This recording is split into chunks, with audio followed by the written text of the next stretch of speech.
Jain class 8। ठीक है, आज हमारा एक नया चैप्टर स्टार्ट हो रहा है जिसका नाम है तुम्हारा द इनविजिबल लिविंग वर्ल्ड, है ना। जिसको हम लोग क्या बोलते हैं, बियॉन्ड अवर नेकेड आइज, मतलब कि जो हमारी आंखों से नहीं दिख सकता है। कभी भी अगर मान लो कि नेकेड वर्ड आ रहा है ना, तो नेकेड वर्ड को बेसिकली क्या बोलते हैं, ओपन, जिसको हम लोग हिंदी में नंगा भी बोलते हैं, नंगी भी बोलते हैं। अगर मान लो कि मैंने बोल दिया नेकेड आई, तो मतलब कि मेरी ओपन आइज, है ना।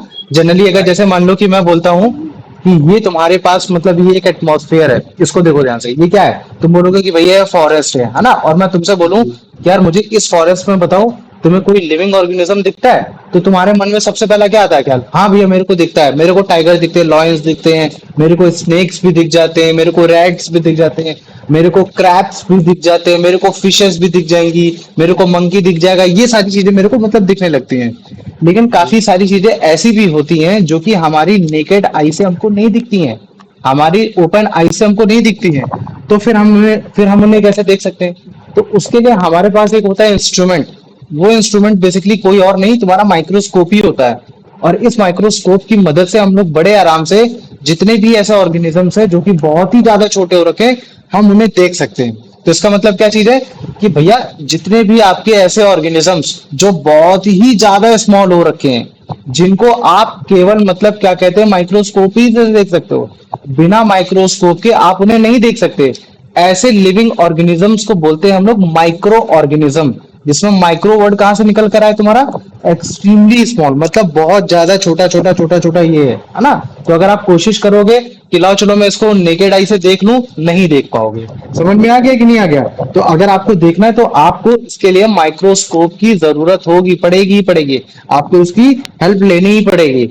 तो भैया लेकिन हमको तो फिर भी मतलब जैसे मान लो कि ये है ना, जनरली इसमें देखो, अगर अगर तुम वीडियो देखो तो पॉन्ड है ना, छोटा सा मतलब पानी का वो रखा है। अभी अगर इस माइक्रोस्कोप से देखने की कोशिश करेंगे तो हमें इसमें काफी सारे लावा, बैक्टीरिया, प्रोटोजोआ, फंगी, है ना, ये सारे हमको, अमीबा, ये सब हमको देखने को मिलेंगे। तो ये सब हमें ऐसे तो दिख नहीं देते पानी के अंदर, लेकिन जब हमने माइक्रोस्कोप से लगाया तब हमें दिख गए। तो अब अगर जैसे मान लो कि मैं तुमसे बोलता हूँ कि यार मान लो कि भैया मेरे पास माइक्रोस्कोप नहीं है, तो फिर हमको कैसे पता चलेगा कि हमारे आसपास माइक्रो ऑर्गेनिज्म है कि नहीं है। तो देखो काफी बार ऐसा भी होता है कि कुछ माइक्रो ऑर्गेनिजम्स की एक्शन की वजह से हम लोग बड़े आराम से समझ जाते हैं कि यार वहां पक्का कोई ना कोई एक माइक्रो ऑर्गेनिज्म था। जैसे मान लो कि मैं तुमसे बोलता हूँ कि तुम्हारा एक फूड था, सिंपली तुमने फूड रखा था लेकिन कुछ दिनों में वो खराब हो गया, तुमने रोटी रखी थी, रोटी में फफूंद पड़ गई, फफूंद जिसको इंग्लिश में क्या बोलते हैं, फंगस बोलते थे, है ना। ये चीज है, क्या बोलते हैं, फंगस बोलते हैं फफूंद को। तो फफूंद पड़ गया, फिर जिसको हम लोग मॉल्ड भी बोल देते हैं इंग्लिश में, ये हो गया, फफूंद पड़ गई।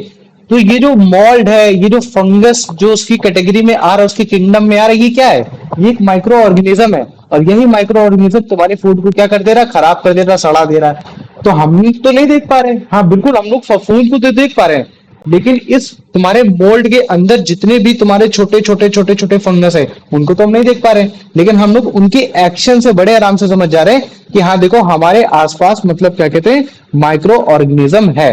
तो पहले मेरे को बताओ, इन दो जो स्लाइड्स में मैंने पढ़ा है इसमें किसी को कोई डाउट है? No sir. नहीं है, चलो वेरी गुड। अच्छा देखो, इन द एंड जब हम लोग माइक्रोस्कोप से देखने की कोशिश कर रहे हैं तो उसमें बेसिकली क्या है, उसमें एक लेंस है जो कि हमको जूम करके दे रहा है। तो भैया क्या हम लोग लेंस को बना सकते हैं? हाँ बिल्कुल बना सकते हैं। तो सबसे पहले हम लोग अपना एम ये क्रिएट करेंगे कि यार हमें एक लेंस बनाना है और हमें ऑब्जर्व करना है उन चीजों को जो उस लेंस के थ्रू हम देखने की कोशिश करेंगे।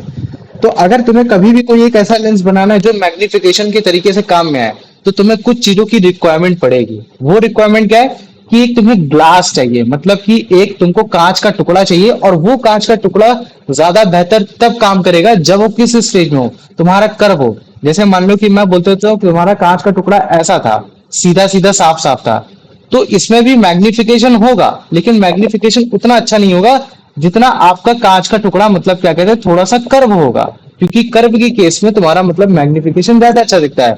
और अगर तुम्हें ये चीज ज्यादा अंडरस्टूड करनी है तो तुमको क्लास 10th में जब तुम्हारा रिफ्रैक्शन ऑफ लाइट पढ़ाया जाएगा तब तुम्हें अच्छे से समझ में आ जाएगा। तो हमें पता चल गया कि हाँ यार ग्लास लेना है, ग्लास कैसा लेना, कर्व लेना है। और ऑब्वियस ही बात है, अगर हमें किसी चीज को देखना है मैग्नीफाइड करके, तो हमें ऑब्जेक्ट भी चाहिए। अब वो ऑब्जेक्ट किसी भी फॉर्म में हो, चाहे वो टेक्स्ट के फॉर्म में हो, चाहे वो जिस फॉर्म में हो, लेकिन वो ऑब्जेक्ट ऐसा होना चाहिए, छोटा होना चाहिए, ताकि जब हम उसे मैग्नीफाइड करें तो बड़ा हमें दिखे। अगर बड़े को बड़ा करके देखने की कोशिश करेंगे तो शायद हमें उतना अच्छे से दिखाई ना दे। तो इस पूरे लेंस को क्रिएट करने के लिए हम लोग मतलब क्या कहते हैं, वाटर एज अ सब्सटेंस का सहारा लेने वाले हैं। तो कुछ स्टेप्स है, अगर हम उन स्टेप्स को फॉलो करेंगे तो हम बड़े आराम से एक लेंस बना सकते हैं। सबसे पहले क्या लेना है, तुमको एक ग्लास लेना है ना। एक ग्लास लो, कांच का ग्लास लो, उसमें पानी भर दो अच्छे से। जैसे तुम उसमें पानी भरोगे तो उसके सामने अगर आप कुछ भी लेकर आओगे, कोई भी ऑब्जेक्ट को लेकर आओगे ना, तो आपको देखने को मिलेगा कि यार वो object appear to be larger, मतलब कि वो लार्जर दिख रहा है। वो बेसिकली इस चीज पे भी डिपेंड करेगा कि आपने अपने ऑब्जेक्ट को, जो कि आप मान लो कि आपने मान लो कि एक आपने छोटा सा पेन डाला था, पेन का टुकड़ा डाला था, या फिर मान लो कि आपने एक छोटी सी सुई डाली थी, है ना, या फिर कुछ भी आपने डाल लगा था, वो आपने मतलब ग्लास से कितने डिस्टेंस पे रखा हुआ है। तो ये जो डिस्टेंस होती है ना, बेसिकली यहाँ फोकल लेंथ की बात आती है। तो ये क्लास 10th में फोकल लेंथ के बारे में बहुत अच्छे से समझाया जाता है कि कैसे फोकल लेंथ आपके मैग्निफिकेशन के टाइम में बहुत ज्यादा हेल्प करता है, ये सारी चीजें। और एक बार अगर हमने ग्लास में पानी डाल के अगर ऑब्जेक्ट को फोकल लेंथ के बीच में रखा, तो हमें जो ऑब्जेक्ट दिखता है वो कैसा दिखता है, थोड़ा सा कर्व शेप में, मतलब कि थोड़ा सा हमको फ्रंट एंड दिखता है, मतलब कि थोड़ा बड़ा सा दिखता है। जैसे इस केस में देखो, ये क्या है, ग्लास में पानी रखा, पीछे क्या हो रखा था, जैसे चेस्ट जैसा हुआ था, लेकिन जहां जहां तुम्हारा ग्लास जा रहा था वहां वहां तुम क्या देख रहे थे कि वो जो सरफेस है, चेस्ट का जो सरफेस है, वो कैसा दिख रहा है, थोड़ा अपियर दिख रहा है, बड़ा दिख रहा है। सोचो अगर उसी चेस्ट के अगर पीछे अगर कहीं नाम लिखा होता, रौनक लिखा होता, कल्प लिखा होता, है ना, राघव लिखा होता, तो वो नाम भी कैसा होता, थोड़ा सा बड़ा हुआ दिखाई देता। तो हमने क्या चीज ऑब्जर्व की कि भैया अगर मान लो कि आप कोई भी एक ऐसा ऑब्जेक्ट लेते हो जिसमें मतलब क्या कहते हैं कि आप उसका रिफ्रैक्टिव इंडेक्स बढ़ा देते हो। अगर मैं उसको और साइंटिफिक भाषा में बोलूं ना, या साइंटिफिक वर्ड में बोलूं, तो बोला जाता है रिफ्रैक्टिव इंडेक्स। मतलब कि अगर किसी भी चीज का अगर मैं रिफ्रैक्टिव इंडेक्स बढ़ा दूं ना, तो ऑटोमेटिक उसकी जो मैग्निफिकेशन होती है वो भी क्या होने लगती है, वो बढ़ने लगती है। एक तरीके से ये हो जाता है। तो हमने पानी, जो ग्लास के पानी में जो ग्लास था, ग्लास में जो पानी डाला और उससे हमने जो लेंस बनाया उसमें कुछ नहीं किया, हमने उसका रिफ्रैक्टिव इंडेक्स बढ़ाने की कोशिश ही की। तो हमने क्या ऑब्जर्व किया कि हाँ यार, जो टेक्स्ट थे वो हमको बड़े बड़े दिखाई दिए, जो चेस का बोर्ड था वो हमें बड़ा बड़ा दिखाई दिया, है ना। जैसे यहाँ देखो, ये क्या है, द राइटिंग। अब ये जो इसके नीचे अपियर था, लेकिन अपियर राइटिंग के कंपैरिजन में थोड़ा बड़ा लग रहा है और ऊपर की ओर आ रहा है, मतलब कि तुम्हारी तरफ आ रहा है। ठीक वैसे to be higher in the glasses. तो अगर तुम इसको देखोगे, ये जो ग्लास है ये कैसा हो रखा है, ये स्ट्रेट हो रखा है। तो इसमें तुमको मतलब क्या कहते हैं, ज्यादा वो दिखाई नहीं देगा, मैग्निफिकेशन दिखाई नहीं देगा। लेकिन अगर मान लो कि मैं कुछ इस तरीके से अगर मैं ले लेता हूँ, है ना, कुछ इस तरीके के अगर मैं लेंसेज ले लेता हूँ जो कर्वी नेचर के होंगे, ये कैसे तुम्हारे, ये तुम्हारे थोड़े से कर्व हो रखे हैं, तो अभी तुम देखना किसी में मैग्निफिकेशन अच्छा होगा, किसी में मैग्निफिकेशन थोड़ा सा खराब होगा। तो ये देखो, दो लेंसेज हैं। इन दो लेंस की कहानी ये है कि आप इनको छू कर और इनकी प्रॉपर्टी की मदद से बड़े आराम से बता सकते हो कि ये लेंस बेसिकली है कौन सा। क्या ये लेंस आपका कॉनकेव हो रखा है, या फिर आपका ये लेंस आपका कॉन्वेक्स हो रखा है। ठीक है, और ये जो कॉनकेव और ये जो कॉन्वेक्स लेंस होता है, ये आपको क्लास 10 में पढ़ाया जाएगा। ठीक है, लेकिन फिर भी मैं आपको थोड़ी सी नॉलेज देता हुआ जा रहा हूँ, तो तुम्हें खुद समझ में आ गया कि भैया जो लेंस नंबर 1 है वो आपका कुछ मैग्निफिकेशन के इसमें टर्म में काम में आ रहा है। तो आप मुझे जनरली बता दीजिए कि भैया कौन सा लेंस है। तो ये जो लेंस होता है, ये होता है आपका कॉन्वेक्स लेंस होता है। तो जब मैग्निफिकेशन बनाते हैं ना, जब हम लोग किसी चीज को मैग्निफाइड करते हैं, है ना, माइक्रोस्कोप में कोई हम लोग मतलब लेंस का इस्तेमाल करते हैं, तो वो लेंस कौन सा होता है, तुम्हारा कॉन्वेक्स लेंस होता है। समझ में आ गया, कौन सा लेंस होगा, कन्वेक्स लेंस होगा। और ये कन्वेक्स लेंस तुम्हारा आज के टाइम से नहीं है, हजारों सालों से, 4600 साल पुराने से इजिप्ट जैसी और तुम्हारी मेसोपोटामिया जैसी सभ्यता में ये सब चीजों का इस्तेमाल हो रहा था। समझ रहे हो। अगर लेकिन हमने इनका इस्तेमाल कैसे किया, वही टैपरिंग एंड करके। टैपरिंग एंड का मतलब क्या होता है, नुकीला कर देना, लास्ट में जाके नुकीला कर देना। अगर मान लो कि अगर मैं सिंपल, अगर सीधा अगर मान लो कि स्क्वायर शेप में कर दूंगा या स्ट्रेट शेप में कर दूंगा, तो उसमें कोई भी कर्व नेचर नहीं है। अगर कर्व नेचर नहीं है तो वो ज्यादा आपकी लाइट को क्या नहीं करेगा, रिफ्रैक्ट नहीं करेगा, और रिफ्रैक्ट नहीं करेगा तो आपका वो मैग्निफिकेशन उतना आएगा नहीं। लेकिन अगर आप इस जगह देखोगे तो भैया ये जितने भी दोनों लेंस है, ये लास्ट में जाके कर्व हो जा रहा है, या तो अंदर जाके कर्व हो जा रहा है या तो उसमें आगे कर्व हो जा रहा है। तो कॉन्वेक्स लेंस की पहचान ये होती है कि जब आप छुओगे तो उसका लास्ट का जो हिस्सा होगा वो पतला होता है, बीच का हिस्सा मोटा होता है। और जो तुम्हारा कनकेव लेंस होता है वो लास्ट का हिस्सा मोटा होता है, बीच का हिस्सा कैसा होता है, पतला होता है। तो अब भैया अगर मैं तुमसे बोलूं कि चलो इसका डायग्राम बना दो, है ना, कनकेव और कॉन्वेक्स कैसे, तो बना तो पाओगे नहीं। तो इनका एक रे डायग्राम होता है। रे डायग्राम के थ्रू हम लोग बड़े आराम से लेंस को बना सकते हैं कि हाँ एक कन्वेक्स लेंस कैसा होता है और एक तुम्हारा कनकेव लेंस कैसा होता है। ठीक है, तो जब भी तुमको कनकेव लेंस बनाना है, कन्वेक्स लेंस बनाना है जिसका लास्ट एंड कैसा हो, टैपरिंग एंड हो, पतला हो, तो तुमको कैसे करना है, ये ऐसे गए और ये ऐसे गए, है ना। तो क्या पता चला कि देखो भैया बीच का हिस्सा थोड़ा सा मोटा हो रखा है, लास्ट एंड कैसा हो रखा है, थोड़ा सा पतला हो रखा है, ये हो गया, है ना। तो ये जो लेंस होता है ये आपका कहलाता है कन्वेक्स लेंस कहलाता है। और अगर मान लो कि मैं कनकेव बनाऊंगा तो मैं लास्ट का एंड कैसा बना दूंगा, थोड़ा सा मोटा बना दूंगा, और बीच का जो लेंस हो जाएगा वो कैसा हो जाएगा, पतला हो जाएगा। तो ये होता है आपका कनकेव लेंस होता है। ठीक है, तो जनरली ये जो कनकेव है, कन्वेक्स है, ये आप अपनी हायर क्लासेस में पढ़ते हो। लेकिन अगर आप माइक्रोस्कोप के बारे में जान रहे हो, पढ़ रहे हो, पूरा चैप्टर इस चीज पे बेस्ड हो रखा है, तो कहीं ना कहीं आपको लेंस के बारे में थोड़ा बहुत मालूम होना चाहिए। तो मैंने वो आपको बता दिया। तो पहले मेरे को बताओ, अब इन्हीं माइक्रोस्कोप की हेल्प से अब हम लोग माइक्रोब्स के बारे में, सेल्स के बारे में पढ़ेंगे इस पूरे चैप्टर में। तो पहले बताओ बेसिक समझ में आ गया कि नहीं आ गया, या इसमें किसी को कोई डाउट है? आ गया? हाँ आ तो गया है। हाँ पूछो, किसी आपने को कोई पहले डाउट वाला है? लाइन बताया था, इस पे नहीं समझ में आया, कॉन्वेक्स वाले। ठीक है, कोई दिक्कत नहीं। देखो अगर तुम्हें नहीं है तो भी कोई दिक्कत नहीं, क्योंकि सिलेबस में नहीं है। देखो ये जो है ना, ये टैपरिंग एंड, मतलब कि जैसे मान लो कि मैं तुमसे बोलता हूँ कि यार बैट, तुम बैट को छो, तुम्हारे घर में बैट होगा, है ना, बैट बॉल होगा।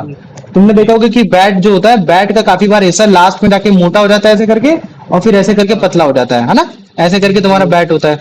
तो ये जो तुम्हारा मोटा हिस्सा है लास्ट में जाके पतला हो रहा है, ठीक है, ऐसे ये लेंस भी है। अभी अगर जैसे तुम लेंस को, पहले वाले लेंस को देखो, ये जो पहला वाला लेंस है बीच में मोटा है और लास्ट में एकदम पतला हो रखा है। ठीक है, तो ये हम तुमको बस केवल उसकी पहचान बताना चाह रहे हैं, आइडेंटिफिकेशन, कि अगर मान लो कि तुमको अगर कोई हाथ में छूने को दे दे और तुमसे बोले कि मुझे बता कौन सा लेंस है, तो तुमको इतना तो पता चल गया कि हाँ भैया कन्वेक्स लेंस आपका मैग्निफिकेशन के काम में आता है। अगर मैं उठाऊंगा इसको तो वो मेरी जो पिन है देखिए बड़ी दिख रही है, मतलब मैग्नीफाइड हो रही है, तो मैं बता ले जाऊंगा कि हाँ कन्वेक्स लेंस है। लेकिन मान लो कि अगर पिन नहीं होता तो फिर क्या होता, तो तुमको छू के बताना पड़ेगा। तो छू के कैसे पता चलेगा, हाँ भैया अगर बीच का हिस्सा मोटा है, लास्ट का हिस्सा टैपरिंग एंड हो रखा है, मतलब कि पतला हो रखा है। टैपरिंग मतलब होता है एकदम किनारे तक जाना, ठीक है, एक तरीके से टैपरिंग एंड है ना ये। तो अगर वो हो रखा है तो उसको हम लोग एक तरीके से वो कन्वेक्स लेंस होता है।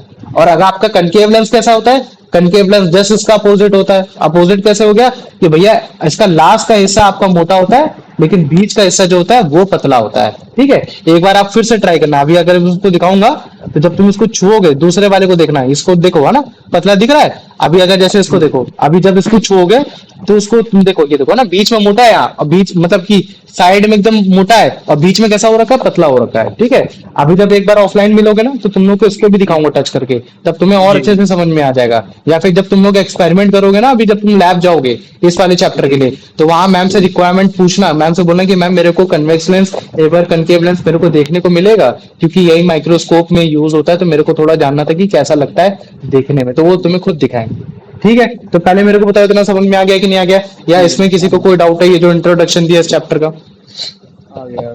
आ गया, आ किसी को कोई गया। डाउट? आ गया, ठीक, वेरी गुड। ठीक है, अब देखो हमने जान लिया है ना कि भाई लेंस क्या होता है, लेंस कैसे बनता है। तो हमने जो तुम्हारा मतलब क्या कहते हैं कि ग्लास में पानी डाल के जो बनाया, और उसकी जो मैग्निफिकेशन थी, वो मैग्निफिकेशन इतनी टॉप नॉच नहीं थी, इतनी ज्यादा बेटर नहीं थी कि तुम उसमें कोई माइक्रो ऑर्गेनिजम्स को देख लो। तो इसी वजह से इस तरीके की लेंस की जितनी भी कैटेगरी होती है, हम लोग बस उनको ये बोल देते हैं कि हाँ यार वो मैग्नीफाइंग ग्लास है, आप उससे किसी भी चीज को मैग्नीफाई कर सकते हो। तो फिर भैया आप मुझे बताओ माइक्रोस्कोप को कैसे बनाया जा सकता है? माइक्रोस्कोप बनाया जा सकता है, हाँ। तो माइक्रोस्कोप को बनाने के लिए कुछ नहीं करना, आपको रिफ्रैक्टिव इंडेक्स को बढ़ाने की कोशिश करना है। लेकिन माइक्रोस्कोप एक तरीके का इंस्ट्रूमेंट होता है, और ये हमारे एशियन टाइम से सीरीज टू सीरीज ये डेवलप होते हुए आया। तो फिर ये होता है कि हाँ यार, इन्वेंशन सबसे पहले किसने किया, माइक्रोस्कोप सबसे पहले किसने बनाया? तो जो तुम्हारे सबसे पहले साइंटिस्ट थे जिसने तुम्हारा पहला माइक्रोस्कोप बनाया था, उनका नाम था तुम्हारा एंटोन वैन लीeuwenhoek। क्या नाम था उनका? एंटोन वैन लीeuwenhoek नाम था। इतना बस केवल इतना जान लो, यही बहुत बड़ी बात है। बेसिकली इनका जो मतलब क्या कहता है माइक्रोस्कोप था ना, वो कुछ इस तरीके से दिखाई देता था, जिसमें क्या दिख रही है तुमको, ब्रास की प्लेट दिख रही है, तांबे की तुमको इस तरीके की दो प्लेटें दिख रही है ना। अगर तुम ध्यान से देखोगे तो एक तांबे की प्लेट ये है और एक तांबे की प्लेट ये हो रखी, दो प्लेटें हैं। और इसी के ऊपर ये जो तुम देख रहे हो ना, ये जो जहां तुम्हारा लेंस लिख रखा है, यहाँ यहाँ तुम्हारा एक छोटा सा लेंस लग रखा है। वो जो लेंस है बेसिकली हम लोग उसको पीछे से जब देखते थे तो हम लोग को बड़े आराम से दिखाई देता था कि कोई ऑब्जेक्ट कैसा है कैसा नहीं है। अब ये जो लेंस है ये फिक्स्ड लेंस है, मतलब कि इस लेंस पे क्वालिटी वाइज लगा सकते हो, आप इसको बदल नहीं सकते हो कि कभी आपने इस लेंस की रिफ्रैक्टिव इंडेक्स को 75 से 80 कर दिया, या 80 से तुमने 200 कर दिया, या 200 से 250 कर दिया। नहीं, अगर आपने इसमें 75 का लगा रखा है तो 75 का ही लगा रहेगा, अगर आपने इसमें 200 का लगाया तो उसमें 200 का ही लगा रहेगा। तो ये कुछ इस हिसाब से तुम्हारा सबसे पहला वाला माइक्रोस्कोप था। इसको देखो, तुम्हें और अच्छे से समझ में आ जाएगा कि हम लोग इसको एक्चुअली में कैसे यूज कर सकते हैं। ये देखो, है ना, तो ये इससे पीछे से हम लोग देख रहे हैं कि एक्चुअली में ऑब्जेक्ट कैसा लग रहा है, समझ रहे हो। अगर मान लो कि तुमने यहाँ अगर कोई मटेरियल रख रखा है ना, यहाँ अगर तुमने कोई सैंपल रख रखा है, सैंपल में कुछ भी मान लो तुमने कोई भी एक पेड़ का हिस्सा रख रखा, पत्ती रख रखा, खाना रख रखा है, तो तुम्हारी आंखें इसके पीछे होंगी। कहाँ होंगी? आंखें तुम्हारी इसके पीछे होंगी, और तुम उसके पीछे से देख रहे हो कि हाँ देखो यार, चीजें मूव करते हुए हमको दिखाई दे रही है। कैसे देख रहे हो? मूव करते दिखाई दे रही है। तो ये कुछ सैंपल्स हैं जो तुम्हारे एंटोन ल्यू वियोक ने बताए थे कि यार देखो, मैंने इस तरीके की चीजें देखी है, मैंने कुछ इस तरीके के माइक्रो ऑर्गेनिज्म देखे, और ये मेरा मतलब क्या कहते हैं माइक्रोस्कोप है, और मैंने इस तरीके से बनाया है ना। तो ये माइक्रोस्कोप है, नो डाउट अच्छा है, लेकिन उतना बेस्ट नहीं है। इसके साथ साथ तुम्हारा फिर मतलब क्या कहते हैं, एक रॉबर्ट हुक आए थे, एक साइंटिस्ट और आए थे रॉबर्ट हुक। उन्होंने जो माइक्रोस्कोप बनाया था वो लाइट के बेसिस पे काम करता था। तुम कभी भी देखना, रात का अंधेरा हो, अपने अंधेरे में टॉर्च जलाना और अपने हाथ में रखना, जैसे ही तुम हाथ से उस टॉर्च को कवर करोगे तुमको हाथ की नसें पूरी अच्छे से दिखाई देने लगेंगी, है ना। ये चीज देखने को मिलता है। तो रॉबर्ट हुक ने बस इसी चीज का इस्तेमाल किया। उन्होंने क्या किया, दो लेंस लिए, और वो दो लेंस कौन से थे? तुम्हारे कन्वेक्स लेंस थे।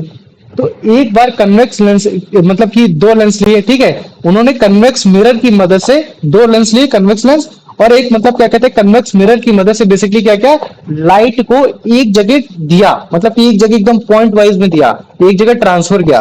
और जब उस जगह ट्रांसफर किया लाइट को एक जगह मतलब कि एक ही जगह पहुंचा दिया। जैसे मान लो कि सिंपल अगर मैं बोलता हूँ कि इतनी ज्यादा लाइट थी, इतनी ज्यादा लाइट थी, तो ऑब्जेक्ट यहाँ रखा था तो शायद उतना ना अच्छे से दिखाई दे, लेकिन बोलता कि ऑब्जेक्ट ऐसा था, सारी की सारी लाइट यहीं पड़ रही है, सारी की सारी लाइट यहीं पड़ रही है, तो ये जो चमकेगा ये ज्यादा चमकेगा। और अगर मान लो कि अगर इसके पीछे अगर मैं कन्वेक्स लेंस लगा दूं और फिर मैं चेक करूं तो मेरे को ये और अच्छे से दिखाई देगा, है ना। तो इनका जो रॉबर्ट हुक का था इसमें यही चीज थी। इन्होंने क्या किया था कि इसमें एक ऑयल फ्लेम के थ्रू रोशनी पैदा की, रोशनी पैदा करने के बाद उस रोशनी को सैंपल में डाला, सैंपल को इल्यूमिनेट किया, उसको बहुत ज्यादा मतलब ग्लोरीफाई किया, और फिर उसके बाद फिर क्या किया, कन्वेक्स मेथड की मदद से बड़े आराम से हमने उसको जूम करके देख लिया। तो इसको देखो अच्छे से समझ जाओगे, है ना। तो इसमें बेसिकली तुम्हारा क्या, ये देखो, ये तुम्हारा है कैंडल, कैंडल से तुम्हारे सैंपल में लाइट पड़ रही है, लाइट पड़ने के बाद देखो ये तुम्हारा है ना, ये जो तुम्हारा हो रखा है ना, जहां तुम्हारी लाइट पड़ रही है वहां तुम्हारा सैंपल रखा जा रहा है, और ये तुम्हारा आई पीस की मदद से बड़े आराम से तुम देख सकते हो कि कोई ऑब्जेक्ट कैसा है कैसा नहीं हो रखा।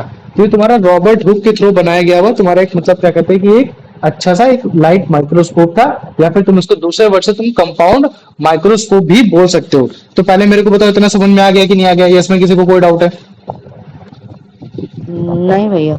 आ गया, चलो वेरी गुड। अब देखो यही जो है ना, ये जो फंडा तुम देख रहे हो लाइट माइक्रोस्कोप और तुम्हारा कंपाउंड माइक्रोस्कोप का, यही माइक्रोस्कोप टाइम टू टाइम है ना इंप्रूवमेंट होता गया, इंप्रूवमेंट होता गया, इंप्रूवमेंट होता गया। और आज के टाइम में जो भी हम लोग साइंस लेबोरेटरीज में इस्तेमाल कर रहे हैं ना, वो कुछ और नहीं है, वो तुम्हारा रॉबर्ट हुक का माइक्रोस्कोप है, लेकिन इंप्रूव्ड डिजाइन में, इंप्रूव्ड डिजाइन में, ताकि इसको हम लोग और अच्छा कर सके। पहले कैंडल से रोशनी जलाते थे, अब हम कैंडल से रोशनी नहीं जलाते, है ना। अब देखो, अगर तुम ध्यान से देखोगे तो चमक रहा है ना। अभी अगर देखो फिर से मैं तुमको जलाता हूँ, ये देखो, तो देखो स्विच ऑन करते ही ये क्या हो रहा है, लाइट जल रही है, लाइट जल रही है। अब हम यहाँ क्या रखेंगे, सैंपल रखेंगे, है ना। इस क्लिप में क्या रखेंगे, तुम्हारे यहाँ सैंपल रखेंगे, और ये देखो लाइट को, लाइट की मदद से वो क्या होगा, ग्लो करेगा। जब वो ग्लो करेगा तो फिर हमने कन्वेक्स लेंस को उसको पास लेकर देखेंगे तो बड़े आराम से ऑब्जेक्ट दिख जाएगा। समझ में आ रहा है कि नहीं आ रहा? तो ये कैसे तुम्हारा वर्क कर रहा है, तो देखो अगर इस तरीके से अगर देखा जाए तो जो तुम्हारे एंटोन ल्यू वियोक ने बनाया था उसकी जो मैग्निफिकेशन पावर थी वो तुम्हारी 70 से 250 तक जा सकती थी, इससे ज्यादा मैग्निफिकेशन नहीं कर सकता था। लेकिन जो तुम्हारे रॉबर्ट हुक ने बनाया था उनका जो है वो 1500 टाइम तक भी मतलब क्या कहते हैं मैग्नीफाइड कर सकता था, वो डिपेंडिंग ऑन कि आपका कन्वेक्स लेंस की पावर कैसी हो रखी है, ठीक है।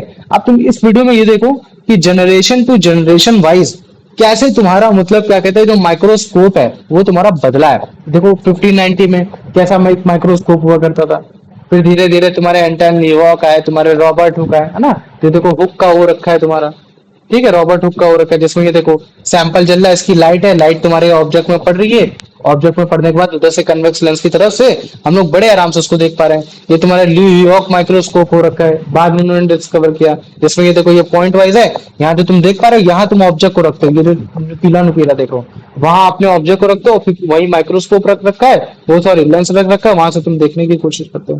तो इस तरीके से। और ये पहली बार था जब तुमने ट्विन लेंस लेकर आए थे, जब मतलब दो आंखों से तुम देख सकते थे कंफर्टेबली, आपको एक आंख बंद करने की जरूरत ही नहीं है। ये तो ये एवोल्यूशन है। किस चीजों का एवोल्यूशन है? तुम्हारे एक माइक्रोस्कोप का एवोल्यूशन है कि कैसे माइक्रोस्कोप तुम्हारे डेवलप्ड हुए हैं, कैसे वो चीजों को मैग्नीफाइड कर रहे हैं, कैसे वो छोटी से छोटी चीजों को भी देख पा रहे हैं, एक छोटे से सेल तक को भी देख पा रहे हैं। ये सारी चीजें समझ में आ गया कि नहीं आ गया? पहले मेरे को इतना बताओ, आ गया? जी भैया। अब लेकिन मैं फिर भी बोलता हूँ, ये फिर भी इतना बेस्ट नहीं है। सबसे बेस्ट जो तुम्हारा मतलब माइक्रोस्कोप होता है, वो तुम्हारा माइक्रोस्कोप होता है इलेक्ट्रॉन माइक्रोस्कोप। तुम समझ रहे हो इलेक्ट्रॉन माइक्रोस्कोप? देखो सेल के अंदर भी काफी सारी चीजें होती हैं। तुमने काफी बार सेल सुना होगा, बचपन से सुना होगा कि भैया सेल वो चीज होती है जिससे हमारी पूरी बॉडी बनती है, ये सारी चीजें। और ये जो सेल होता है बेसिकली कुछ और नहीं होता। सेल के अंदर बहुत सारी चीजें, और उस जैसे हमारे ऑर्गन होते हैं, मैं बोलता हूँ तुम किस चीज से बने, तुम बोलते हो भैया मेरे आंख है, मेरे पैर है, मेरे हाथ है, मेरे नाखून है, मेरे मेरे मतलब क्या कहते हैं फेफड़े हैं, मेरे दिल है ना, मेरा स्मॉल इंटेस्टाइन है, लार्ज इंटेस्टाइन है, पैनक्रियाज है, ये सारी चीजें।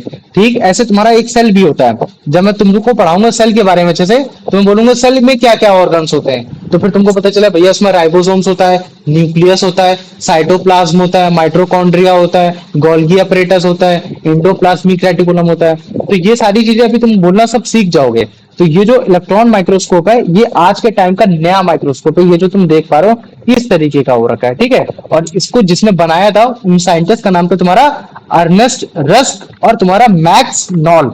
ये है तुम्हारे साइंटिस्ट। इसमें से जो तुम्हारे पहले वाले हैं, इनका नाम है तुम्हारा अर्नेस्ट रस्क, और ये तुम्हारे इनका नाम क्या है? तुम्हारा मैक्स नॉल नाम हो रखा है, ठीक है। और ये तो कोई तुम्हारा पुराना वर्जन का तुम्हारा मतलब क्या कहते हैं, जब इन्होंने बनाया होगा तभी कुछ इस तरीके से था, जिसमें तुम देख पा रहे हो बाइनोकुलर्स व्यू, मतलब कि तुम यहाँ से देख पाओगे बड़े आराम से। लेकिन इतना याद रख लो, इलेक्ट्रॉन माइक्रोस्कोप को चलाने के लिए आपको बहुत ज्यादा एनर्जी की रिक्वायरमेंट होती है। मतलब कि इसमें जो इलेक्ट्रिसिटी बिल आएगा, अच्छा खासा बिल आएगा, ठीक है। क्योंकि इसके एक पीछे फंडा होता है। इसमें आप इलेक्ट्रॉन को टारगेट करते हो एक ऑब्जेक्ट पे, तो वो उसके इलेक्ट्रॉन को इल्यूमिनेट करता है, तो हम छोटी से छोटी भी चीज को देख पाते हैं। क्योंकि आज तक में सबसे जो छोटी चीज बोली जाती है वो क्या चीज होती है? वो तुम्हारा एक तरीके से इलेक्ट्रॉन ही होता है, जो कि एटम के अंदर पाया जाता है। ये एटम क्या होता है, इलेक्ट्रॉन क्या होता है, ये सब बाद में अभी तुमको पता चलेगा धीरे धीरे करके। लेकिन अभी तुम इतना जानो कि इलेक्ट्रॉन बहुत ज्यादा छोटी चीज होती है, और अगर हम उसी चीज को अगर इल्यूमिनेट करा दें, तो हम किसी भी ऑब्जेक्ट के अंदर रखी हुई चीजों को भी और अच्छे से देख सकते हैं। तो यहाँ देखो कंट्रोल पैनल्स हुआ करते थे, ये सारी चीजें हुआ करती थी, है ना। लेकिन इनकी इमेज को निकालने के लिए फिर हमने मतलब क्या कहते हैं इस तरीके से और उसको रिफाइंड किया, हमने डेस्कटॉप लगाया, इसकी डेस्कटॉप के थ्रू मतलब क्या कहते हैं इमेज लगाया। और अभी अगर तुम इसकी मैग्निफिकेशन की बात करोगे, तो देखो इसकी मैग्निफिकेशन कितनी हो रखी है, 40,000 टाइम हो रखी है। समझ पा रहे हो नहीं समझ पा रहे हो? अगर मान लो कि अगर फिर से मैं कंपेयर करूं ल्यू ह्यूकी, जिसको हम लोगों ने बोला था एंटोन ल्यू ह्यूक, है ना, ये नाम था तुम्हारा, स्पेलिंग मेरी भी गलत हो सकती, कोई बात नहीं, ठीक है। उनका कितना था तुम्हारा? 70 से 250 के बीच में था। फिर तुम्हारे कौन थे? तुम्हारे रॉबर्ट हुक। रॉबर्ट हुक के भाई माइक्रोस्कोप की वैल्यू कितनी थी? लगभग लगभग मान लो कि उनका मतलब क्या कहते हैं कि यही कोई 14 मतलब कि लगभग लगभग तुम्हारा मतलब क्या कहते हैं कितना था, 14,000 समथिंग, 1500 टाइम, सॉरी 1500 टाइम था, ये हो गया। और फिर उसके बाद देखो ये अर्नेस्ट रस्क और ये तुम्हारे मैक्स नॉल, इन्होंने जो मतलब क्या कहते हैं बनाया, इनका मतलब क्या कहते हैं 40,000 टाइम हो रखा है ना, इतना हो रखा है।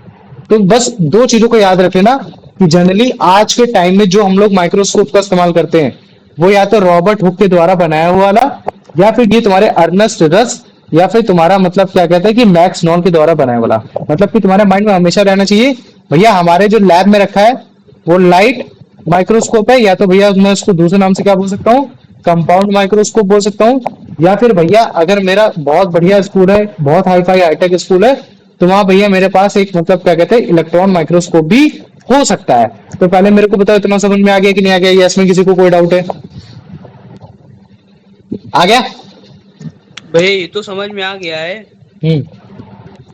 बट वो जो इसने आपने इसके पहले बताया था जो गोल्डन है थोड़ा, ये जो आपने ऊपर नहीं बताया था आपने, क्या क्या क्या बताओ? एंटो एंटोम बैंड वाला, जिसमें हाँ 70 एंटो, से 250 तक था। हाँ हाँ। इसको इसको नहीं समझ में आया कि इसमें ये 70 से 250 कैसे सेट करेंगे। नहीं तो जो आपने फोटो दिखाई मैं है। नहीं, जैसे मान लो कि मैं बोलता हूँ कि तुम्हारे जैसे मान लो कि तुम मैग्नीफाइंग ग्लास लेने जाते हो, तो जी तुमको जी। एक ही मैग्नीफाइंग ग्लास मिलता है ना। अब उस जी मैग्नीफाइंग ग्लास से ऐसा तो है नहीं कि तुम उसकी पावर को बढ़ा देते हो, कि तुम्हारे नहीं। बगल वाला दोस्त लेकर आया, तुमने बोला अच्छा भाई तेरा ज्यादा करता है, लो मैं भी अपने वाले को बढ़ा देता हूँ। नहीं, जो फिक्स है वो फिक्स है। समझ में आ गया कि नहीं आ गया? तो नहीं नहीं। तुम्हारे जो माइक्रोस्कोप होती है उनकी क्वालिटी होती है ना। अगर मान लो कि कोई क्वालिटी का कम है, तो हो सकता है कि उसके अंदर जो लेंस हो वो उतनी अच्छी क्वालिटी का नहीं हो। तो जब मैं बोल रहा हूँ जी ना कि 40,000 टाइम्स तक हो सकता है या फिर 1500 टाइम्स तक हो सकता है, वो टोटली जी। इस चीज पे डिपेंड करता है कि तुम्हारा कन्वेक्स लेंस की पावर कितनी है। जितनी ज्यादा कन्वेक्स लेंस की पावर होगी, उतना ज्यादा वो मैग्नीफाइंग करेगा। अब मान लो कि 1500 वाला जो मैग्नीफाइंग कर रहा है वो तुम्हारा 4 लाख का आता हो, लेकिन तुम जी बोलते हो कि भैया मेरे पास 4 लाख का नहीं है, तुमने बोला भैया मेरे पास केवल 25,000 रुपए। तो मैंने बोला ठीक है, 25,000 में तो 1500 मैग्निफिकेशन वाला नहीं मिलेगा, लेकिन 800 मैग्निफिकेशन वाला मिल जाएगा। तो इसका मतलब ये थोड़ी नहीं कि तुमने मतलब क्या कहते हैं कि उसको रिड्यूस कर दिया या फिर कर दिया। आज के टाइम में भी ऐसे आते कि आप उनकी मैग्निफिकेशन को इंक्रीज और डिक्रीज कर सकते हो अपने हिसाब से, लेकिन जी एक जी। जो लेवल होता है ना, उस लेवल तक पहुंचने के लिए आपकी वो टोटल कन्वेक्स लेंस की converging power, diverging power, lenses की कन्वर्जिंग डाइवर्जिंग पावर पे टोटली डिपेंड करता है। और इस चीज पे भी कि उस पे जो लाइट पड़ रही है वो लाइट का ल्यूमिनस कितना है, कितना शार्प है, कितना वो चीजें हैं। तो इन सारी चीजों पे वो डिपेंड करेगा। तो अब मुझे बताओ, अब समझ में आ गया कि नहीं आ गया? हाँ अब आ गया अब आ गया। आ गया, चलो वेरी गुड। तो देखो इस तरीके से तुमको मतलब क्या कहते हैं कि तुम्हारे सिलेबस में एक ऐसा माइक्रोस्कोप दिखाया जाएगा, ठीक है। और हो जी जी। सकता है कि तुमसे ऐसा बोल दिया जाए कि मुझे बताओ कि इस जगह को क्या बोलते हैं, है ना। तो जैसे मान लो कि यहाँ टॉप टॉप में जो तुम देख रहे हो ये क्या आई पीस लेंस है, मतलब कि तुम यहाँ अपनी आंख रख के देखते हो, है ना, ये चीज हो गया। ये क्या है, तुम्हारा एक तरीके से मिरर हो रखा है। यहाँ से क्या है, तुम्हारी बेसिकली एक रोशनी आती है ऐसे करके, और यहाँ तुम्हारी मतलब क्या कहते हैं जाती है ऐसे करके रोशनी, एकदम पॉइंट एकदम बहुत छोटी हो जाती है, मिरर की मदद से ही छोटी हो जाती है। और यहाँ कौन सा मिरर इस्तेमाल करा जा रहा है कन्वर्जिंग के लिए, तुम्हारा एक तरीके से कनकेव लेंस का इस्तेमाल किया जा रहा है। तो अभी तुमको मतलब कनकेव मिरर का इस्तेमाल किया जा रहा है, तो धीरे धीरे आगे चल के तुम और भी अच्छे से समझ जाओगे।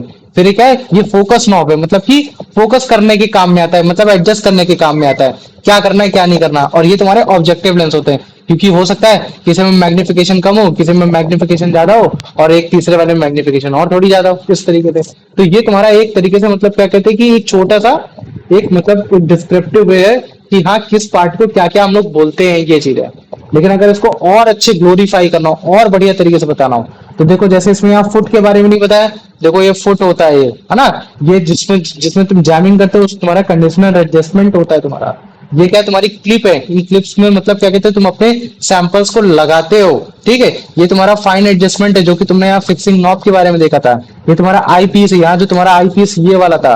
ये तुम्हारे ऑब्जेक्टिव्स है जो तुम्हारे है ना, ये जिससे तुम जिसमें जिनमें तुम टारगेट करते हो, सैंपल में टारगेट करते हो।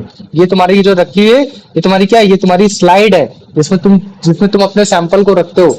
ये चीज है ना। ये रिवॉल्विंग नोज पीस है, मतलब कि बड़े आराम से घूम सकता है तो कोई दिक्कत नहीं होगी। तो जैसे ये देखो है ना, इन सब में तुम्हें समझ में आ जाएगा। ये जो तुम देख रहे हो ना, ये जो येलो कलर की जो लाइट चमक रही है, ये क्या है, ये तुम्हारी लाइट को एक जगह कन्वर्ट किया जा रहा है, एक जगह भेजा जा रहा है, कि ताकि जिस भी ऑब्जेक्ट में पड़े वो ऑब्जेक्ट तुम्हारा इल्यूमिनेट कर जाए, वो एकदम से कैसा जगमगा जाए, है ना। और बाद में देखो ये सारे तुम्हारे ऑब्जेक्टिव्स की मदद से 25 मल्टीप्लाइड बाय 10, है ना, इन सब की मदद से हम लोग बड़े आराम से किसी भी सेल के अंदर देख सकते हैं कि वो सेल कैसा दिखता है, वो ऑब्जेक्ट कैसा दिखता है। या वो ऑब्जेक्ट कोई भी हो सकता है, वो लिविंग ऑर्गेनिज्म में कोई भी हो सकता है, वो तुम्हारा प्लांट भी हो सकता है, वो तुम्हारा एनिमल भी हो सकता है। समझ में आ गया कि नहीं आ गया कि माइक्रोस्कोप हमारा डे टू डे लाइफ में कैसे काम आने वाला है, कैसे काम नहीं आने वाला। तो सबसे पहले जो तुम्हारा चैप्टर था, है ना, जो चैप्टर का नाम था इनविजिबल लिविंग वर्ल्ड।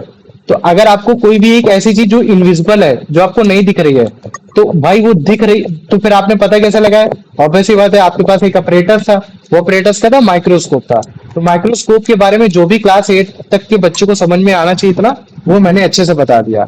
अब इसके बाद हम लोग मतलब क्या कहते हैं धीरे धीरे जाएंगे, सेल की तरफ बढ़ेंगे कि सेल क्या चीज होता है, सेल के बारे में जानेंगे।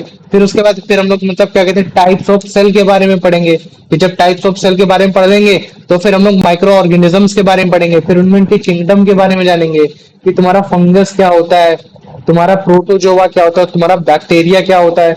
इन सब के बारे में मतलब क्या कहते हैं पढ़ेंगे, तब जाके हमारा पूरा चैप्टर ओवरऑल कंप्लीट हो जाएगा। तो पहले मेरे को बताओ, इतना समझ में आ गया कि नहीं आ गया, इसमें किसी को कोई डाउट है? हाँ भैया आ गया आ गया। आ गया, आ चलो गया भैया। Very good.